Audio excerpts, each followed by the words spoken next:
ओम नमः शिवाय। प्रिय भक्तगण, आज हम आपको एक कथा का श्रवण करा रहे हैं जिसे सुनने मात्र से आपके जीवन में सुख संपत्ति और धन की वर्षा होगी। तो चलिए कथा को प्रारंभ करते हैं। एक गांव में हरिया नाम का एक बहेलिया रहता था। वह गांव में जाल बिछाकर चिड़िया, कबूतर, तोता और अन्य पक्षियों को पकड़ता था, फिर उन्हें पिंजरे में बंद करके रख लेता और गांव के बाजार में बेच देता था।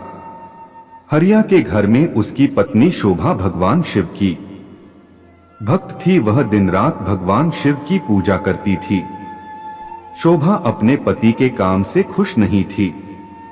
एक दिन उसने ने हरिया से कहा, सुनो जी, तुम जिन पक्षियों को पकड़कर बेचते हो, इससे उन्हें कितनी तकलीफ होती होगी। उसकी बात सुनकर हरिया हंसने लगा और उसने कहा, तुझे कैसे पता इन्हें तकलीफ होती है? इन्हें बाजार में बेचने से मुझे अच्छे पैसे मिलते हैं। यह सुनकर शोभा रोने लगी। उसने कहा, आपको शायद यह नहीं पता कि इन भोले बेजुबान पक्षियों की हाय हमें लग रही है, इसी कारण हमारे कोई संतान नहीं है।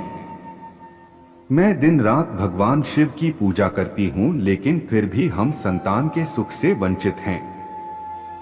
तब हरिया ने कहा, मैं यह सब नहीं मानता, तू भी इस सब के बारे में सोचना छोड़ दे। यह कहकर हरिया पक्षी पकड़ने चल देता है। शाम को हरिया पिंजरे में पक्षियों को लेकर आता है और झोपड़ी में रख देता है। अगले दिन फिर से हरिया पक्षियों को पकड़ने चला जाता है। तभी कोई घर का दरवाजा खटखटाता है। शोभा दरवाजा खोलकर देखती है तो उसके सामने एक ब्राह्मण अपनी पत्नी के साथ खड़े थे। शोभा उनसे कहती है, महाराज, आप लोग कौन हैं? तब ब्राह्मण कहता है, बेटी, हम बहुत दूर से कुछ दिन इस गांव के शिव मंदिर में अमर कथा वाचने आए हैं, इसलिए घर घर जाकर उसका निमंत्रण दे रहे हैं। तुम भी कल से अपने परिवार के साथ कथा सुनने आना। यह सुनकर शोभा बहुत खुश हुई। उसने कहा, हे ब्राह्मण देवता, मेरे तो भाग्य खुल गए। ऐसा अवसर तो किस्मत वालों को मिलता है, परंतु आप दोनों की रहने की व्यवस्था कहाँ है?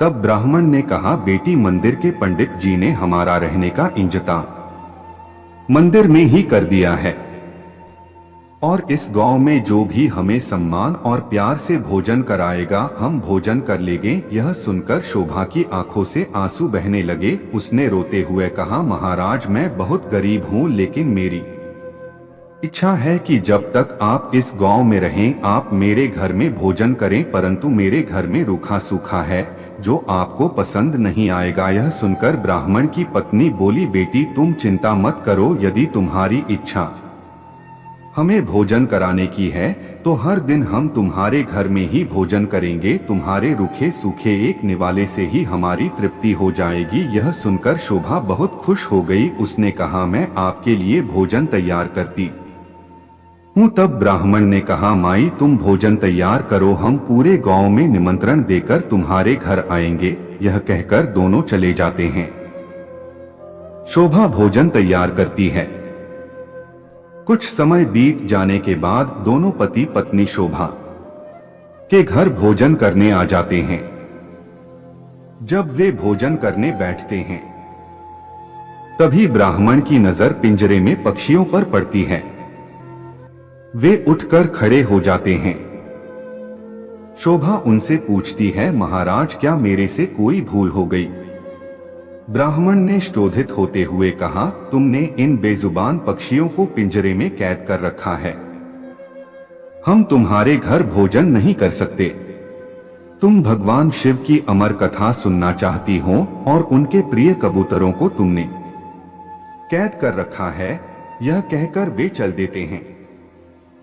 शोभा उनके पैर पकड़ लेती है और कहती है, हे ब्राह्मण देवता, मेरे घर से रुष्ट होकर न जाइए। मैं तो वैसे भी संतान सुख से वंचित हूँ।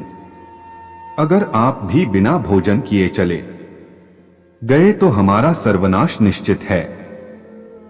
यह पक्षी मेरे पति ने पकड़े हैं, मैं अभी इन्हें आजाद कर देती हूँ। यह कहकर वह बाहर जाकर सारे पक्षियों को आजाद कर देती है। यह देखकर ब्राह्मण पत्नी सहित भोजन करते हैं और शोभा को सौभाग्यवती और पुत्रवती होने का आशीर्वाद देकर चले जाते हैं। शाम को जब हरिया आता है, वह पिंजरा खाली देखकर शोभा से पूछता है। तब शोभा उसे सारी घटना बता देती है।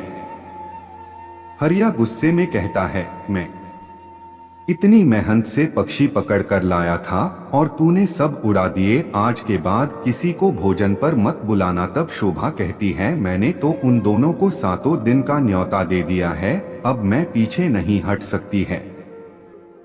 उन्होंने मुझे सौभाग्यवती और पुत्रवती होने का आशीर्वाद दिया है। अमर कथा वाचने वाले सच्चे ब्राह्मण का आशीर्वाद कभी बेकार नहीं जाता। अगर उन्हें भोजन नहीं कराया और उन्होंने गुस्से में श्राप दे दिया तो हमारा सर्वनाश हो जाएगा। आप केवल 7 दिन तक पक्षियों को मत पकड़ना, बाद में जो चाहे करना। हरिया को हार कर उसकी बात माननी पड़ी। वह बेमन से 7 दिन घर पर ही रहने लगा। हर दिन ब्राह्मण और उनकी पत्नी भोजन करने आते। उनके आने से पहले हरिया घर से चला जाता। उसे यह सब पसंद नहीं था। शाम के समय शोभा कथा सुनने जाती। वह हरिया से भी चलने को कहती, लेकिन हरिया मना कर देता था।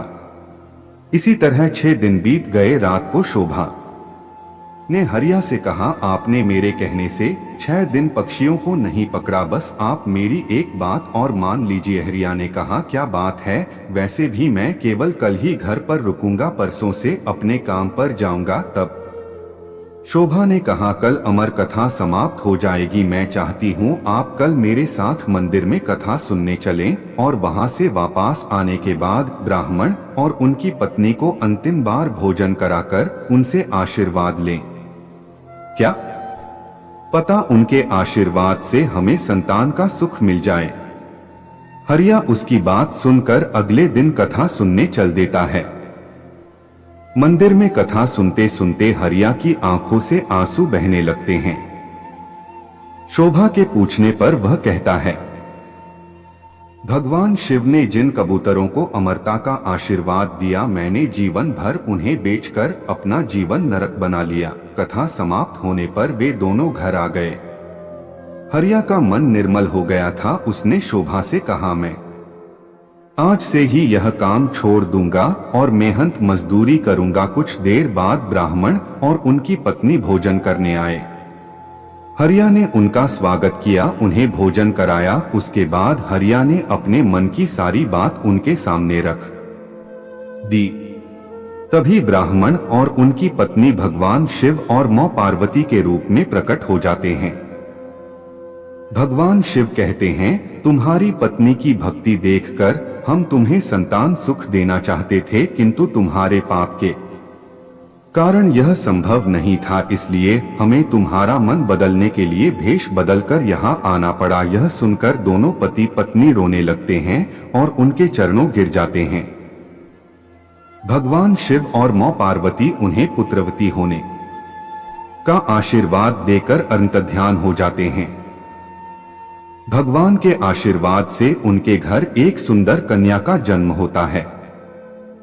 कन्या के आने के बाद उनके दिन बदल जाते हैं। वे काफी धनवान हो जाते हैं।